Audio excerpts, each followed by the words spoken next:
বাংলাদেশ থেকে আমরা 5 জন এই মুহূর্তে নেপালে অবস্থান করছি। কিছুক্ষণ আগে খবরে দেখলাম নেপাল ইতিহাসের অন্যতম ভয়াবহ দুর্যোগ হয়েছে নেপাল চীন সীমান্তে, এবং এই দুর্যোগের কারণে, এই ফ্ল্যাশ ফ্লাডের কারণে প্রায় 384 জন ট্যুরিস্ট নিখোঁজ আছে এবং মৃতের সংখ্যা বাড়তেছে, শুধু বাড়ার খবর আসতেছে।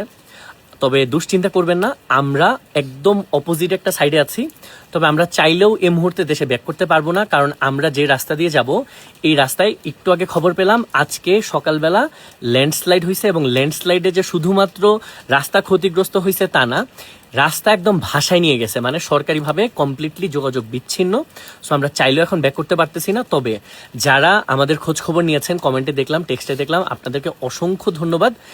আমরা আল্লাহর অনেক রহমতে এখন পর্যন্ত সেফ আছি এবং ইনশাল্লাহ আমরা সেফলি ব্যাক করবো। আমাদের জন্য দোয়া করবেন, এবং যারা বিপদগ্রস্ত আছেন আমরা তাদের সবার জন্য দোয়া করছি, আপনারা দোয়া করবেন।